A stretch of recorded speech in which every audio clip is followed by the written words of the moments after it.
se retrouve aujourd'hui pour une petite vidéo vu qu'on est le 1er juillet. On se retrouve là pour une petite vidéo sur mon bilan lecture du mois de juin. Donc, j'ai lu 11 livres ce mois-ci. Si vous aimez bien cette vidéo et que vous aimez ce genre de concept, ça va être pas mal le genre de vidéo qui vont être sur ma chaîne YouTube. Et j'ai aussi mon Instagram et mon TikTok qui parlent exclusivement de livres. Si vous voulez aller voir, je mettrai le lien dans la barre de description. Donc, on a commencé le mois en beauté avec Perfectly Wrong de Sarah Rivens. C'est le tome 1.5 Donc, pour faire un petit résumé bref, on va suivre l'histoire de Ben et de Bella. Ben qui est le cousin d'Asher. Ils se sont rencontrés au lycée. Ils ont commencé à sortir ensemble et Ben a décidé d'éloigner Bella de sa vie. Ça fait au-dessus de 4 ans qu'ils ne se sont pas vus et Bella décide de se créer là, un faux compte sur Instagram pour reparler ce que Bella ne sait pas, par contre, c'est dans quoi est-ce que Ben est rendu maintenant. Elle ne sait pas qu'il fait partie d'un réseau, d'un genre de réseau de criminels, là, un tout petit peu. Et elle ne se doute absolument pas dans quel danger est-ce qu'elle va se mettre. Et elle va se rendre compte un peu de tout ça là, au travers du livre. Donc, on a le point de vue de Ben et le point de vue de Bella. J'ai vraiment trouvé ma lecture rafraîchissante. C'est vraiment... l'univers est le même en soi, mais je trouve que c'était beaucoup plus... Je trouvais que la lecture était beaucoup plus douce que captive, beaucoup plus légère, si je pourrais dire. Mais j'ai été autant captivée par le livre et par la lecture que le premier tome de Captive. Sarah Rivens, c'est une plume juste incroyable. Vraiment une plume juste incroyable. On s'attache vraiment beaucoup au personnage et je l'ai adoré. J'ai donné une grosse note de 5 sur 5. Ça a vraiment été un coup de cœur. Ensuite, après avoir lu Captive 1.5, l'histoire de Ben et Bella, j'ai enchaîné tout de suite avec le deuxième tome de Captive. Donc là, vraiment, on se replonge encore dans l'histoire de Ash et Ella. C'est vraiment leur histoire. On les retrouve. On retrouve Ella. Un an plus tard, à Manhattan, là où est-ce que Ash l'a laissé. Ash décide que c'en est trop. Ça fait 1 an, il veut aller la reconquérir, mais bien sûr, notre belle Ella ne se laissera pas faire et elle va pas y aller de même morte, là. Elle ne laissera pas revenir aussi facilement et elle va faire mordre un tout petit peu la poussière à notre très cher Asher. On comprend beaucoup plus le passé de Ella ainsi que le passé de Asher. On a le point de vue de Ash aussi dedans, ce que j'ai vraiment beaucoup apprécié. On voit les deux points de vue. On voit le point de vue de Ash et de Ella. Et pour vrai, il a vraiment été incroyable. Tu as des nouvelles péripéties qui arrivent. Il est quand même pas mal plus léger, un tout petit peu plus léger que le tome 1.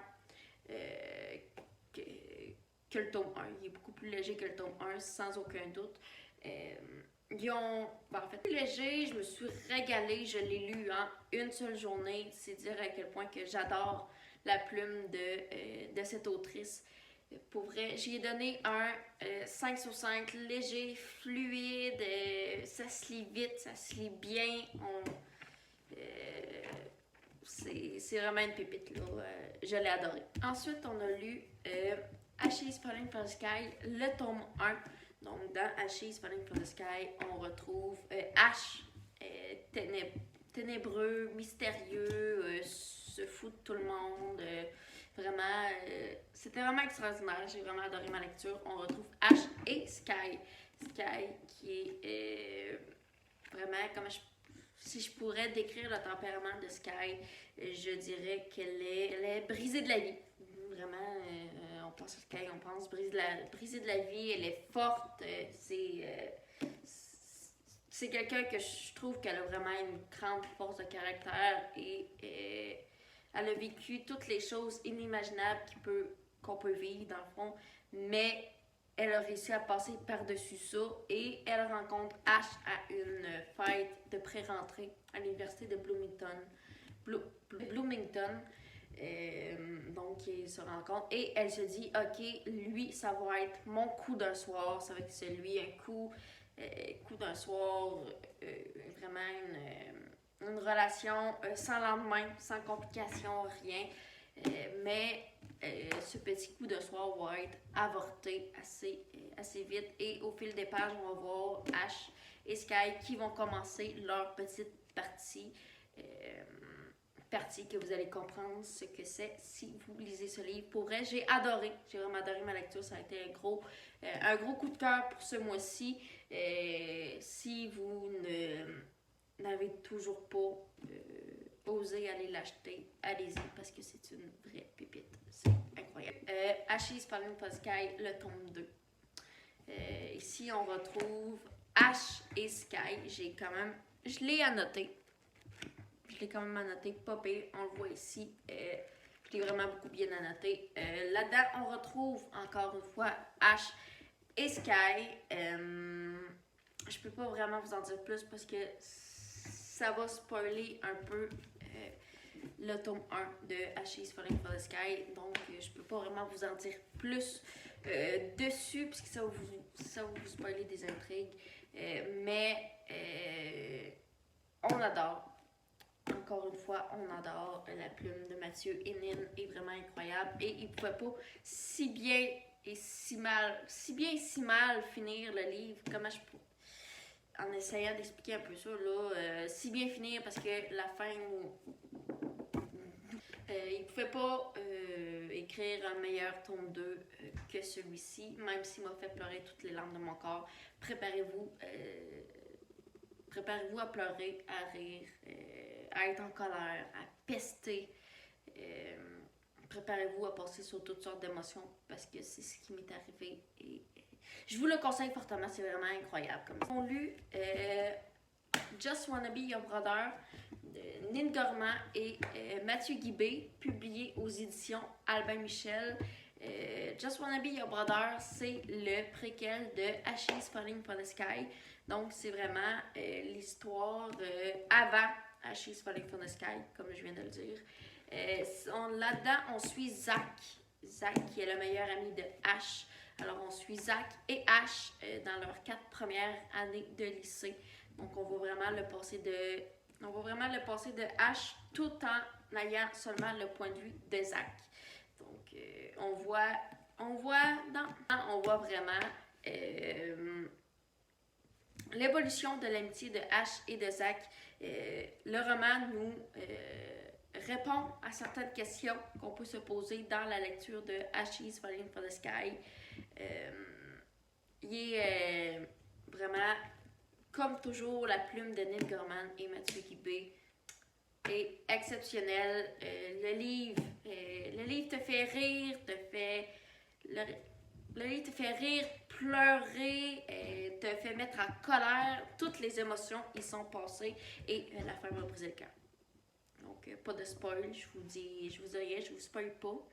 Mais vraiment, la fin m'a brisé le cœur. J'ai pleuré toutes les larmes de mon corps, mais j'ai donné un gros 5 sur 5. Ensuite, on a lu Le goût de nos rêves de Emma Green, en fait. C'est un petit Enemies to Lovers. Là-dedans, on retrouve Olympe, et Simon Olympe, que son rêve est de devenir grande chef dans un restaurant réputé. Elle enchaîne les petits boulots où est-ce que tous ses patrons sont assez méprisants, sexistes, racistes. Un jour, elle décide de tout laisser tomber ça et c'est ça. Elle décide de... Ensuite, on a Simon. Simon, qui lui a passé sa vie à fuir, si on pourrait dire. Il a passé 10 ans à traverser d'un pays à un autre. Son oncle meurt. Il hérite d'un restaurant, d'un petit café, là, et il décide de revenir à Paris. Retrouver sa sœur, mais ce qu'il ne sait pas, c'est que sa sœur... il décide de revenir à Paris et demande à sa sœur de l'héberger avec sa colocataire, mais ce qu'il ne sait pas, c'est que sa colocataire a des règles assez strictes. C'est une coloc entre filles seulement, donc coloc girl only, et il n'est pas la bienvenue. Olympe ne veut absolument pas qu'il soit là. Il se lance des pics pas mal tout le temps. Annonce à sa sœur qui a hérité d'un petit café qu'il veut transformer en restaurant. Et sa sœur va le supplier d'engager Olympe. Parce que elle dit, garde, moi je ne vais pas travailler avec toi si Olympe ne vient pas. Donc il a été contrit à l'engager et tout ça va se déboucher un tout petit peu de tension. C'est un gros slow burn. Vraiment, il y a des fois où est-ce que c'est là, ils vont s'embrasser. Mais non, ça prend beaucoup de temps avant qu'il y ait un rapprochement entre les deux. Mais ça n'enlève rien à la plume d'Emma Green. Ça a été un gros coup de cœur. Un très, très gros coup de cœur. C'est un gros 5 sur 5. J'ai adoré ma lecture, la plume est tellement fluide, j'ai pleuré, j'ai ri, j'ai été en colère, toutes les émotions y sont passées. Je l'ai quand même assez bien annoté, comme vous voyez ici, je l'ai énormément annoté et c'est ça. Tout ce que je peux vous dire de plus, c'est foncez l'acheter parce qu'il est incroyable et vous ne serez pas déçus. On enchaîne avec ma première et seule déception du mois de juin. Hadès, la saga, le tome d'Hadès, dans le fond, c'est l'histoire d'Hadès et Perséphone, mais du point de vue d'Hadès. Écrit par Scarlett Sinclair aux éditions Hugo Roman. J'ai bien aimé ma lecture, mais sans plus. Le pourquoi est-ce que j'ai pas tant aimé ma lecture et que c'est une déception, c'est que c'est écrit à la troisième personne.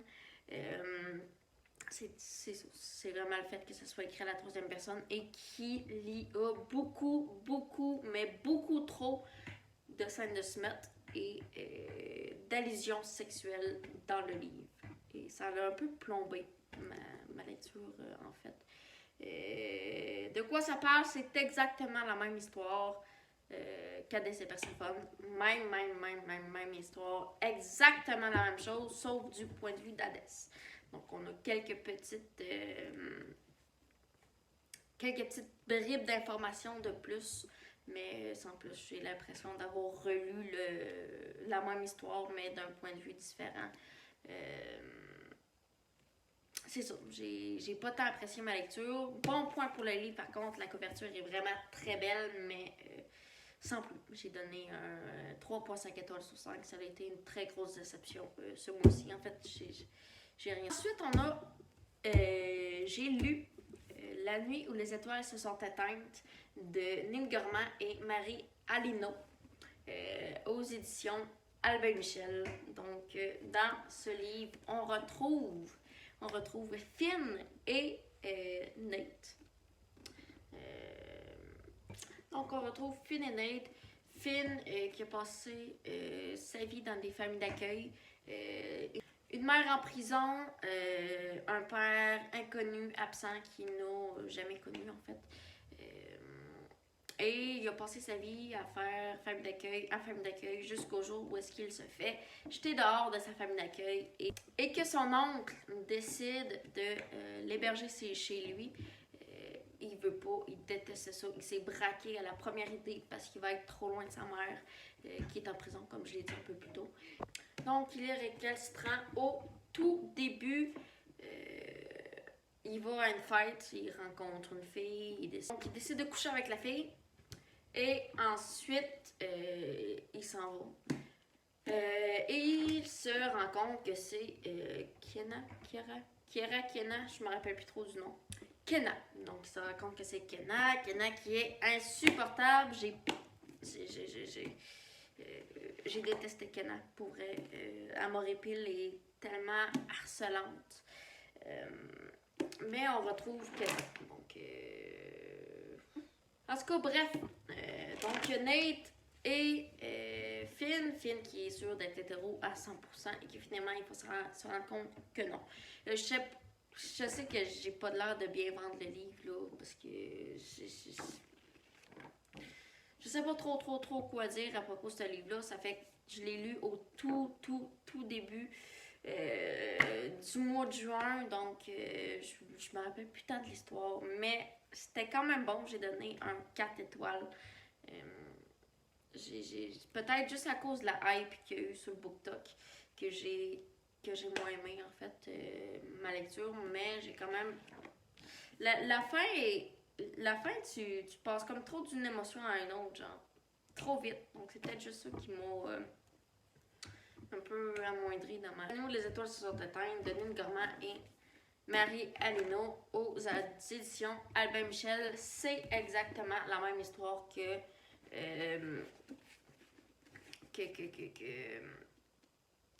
la nuit où les étoiles se sont éteintes, mais du point de vue de Nate. Donc, j'ai pas grand chose à dire là-dessus. Je l'ai quand même un tout petit peu annoté aussi. Je l'ai pas mal beaucoup annoté en fait. Tu passes par toutes les émotions, colère, tristesse, joie. Tout y passe. C'était quand même très bon, mais j'ai pas grand chose à dire dessus. J'ai donné un 4.5 étoiles peut-être pour la saga. Trop hypé sur le BookTok. D'après moi, c'est une romance MM, ce que je n'ai pas l'habitude de lire, donc c'est peut-être juste à cause de ça en fait que j'ai lu. Donc j'ai lu Le soleil de minuit de Lily Blabla. J'ai lu juste le premier tome. C'est une lecture assez rapide pour vrai. Ça se lit bien, ça se lit rapidement. Une petite romance toute mignonne que tu sais comme les films de Noël que tu écoutes et que tu sais très bien qu'est-ce qui va se passer, ben c'est la même chose, mais c'était tellement réconfortant, tellement rafraîchissant comme livre pour vrai. C'est vraiment incroyable. C'est publié chez Hugo Poche. Donc, je vous conseille d'aller le lire. J'ai pas encore lu le deuxième, donc je vais peut-être plus faire mon avis détaillé sur le livre quand que je vais avoir lu le deuxième. Donc, on se retrouve pour le dernier livre que j'ai lu en juin. Vraiment, le tout dernier, là, je l'ai fini hier. C'est tout vous dire. Là. La Reine des Ombres de Tricia Levenseller, publié chez Hugo Poche, chez Hugo Stardust. Voilà. Qui décide de séduire le roi, d'essayer de séduire le roi et de devenir reine, non pas par amour, mais bien pour tuer le roi. Donc, tout ce qu'elle veut, c'est voir le roi, qu'il la courtise, qu'il la demande en mariage, qu'elle se marie et qu'elle le tue. Parce que tout ce qu'elle veut, c'est c'est le pouvoir. Elle veut vraiment un pouvoir infini, mais tout ne se passera pas comme prévu. Et non, parce que le roi est beau. Le roi est beau, il est charismatique, il est charmant. Toutes ses convictions vont se mélanger. Et on va voir... toutes ces convictions vont se mélanger les unes après les autres. C'est vraiment une bonne petite romance, une romantaisie, parce qu'il y a un peu de fantaisie dedans. Ça se passe au Moyen-Âge, des années 1700, je pense. Mais C'est vraiment, vraiment, vraiment bon. On pourrait considérer ça un peu comme un enemies to lovers. Pour vrai, au début, j'ai eu de la misère un peu à rentrer dans l'histoire. Le premier post-it que j'ai mis, là, je l'ai mis là, à la page 106. Donc, je l'ai mis ici, là. Donc, tout ce moment-là, j'ai rien mis. Ça prend un petit bout à s'embarquer dans l'histoire, mais avec un mélange de complot, de stratégie, de défense, de politique aussi un tout petit peu. C'est vraiment une pépite. J'ai donné un gros 5 sur 5. Pour mes lectures du mois de juin, n'hésitez pas à mettre dans les commentaires si vous avez, si dans les livres que j'ai présentés, si vous en avez que vous avez lu, vous pouvez donner votre note, me dire lesquels aussi que je pourrais lire, parce que j'ai besoin d'un peu de recommandations aussi. Si vous avez des recommandations d'Enemies to Lovers, Dark Romance, me les mettre dans les commentaires et je vais aussi mettre le lien Amazon pour mon roman si vous voulez l'acheter et lire le résumé. Il va être dans la barre de description ainsi que le lien pour se rendre sur mon Instagram et sur mon BookTok. Donc, en espérant vous revoir pour une prochaine vidéo très bientôt.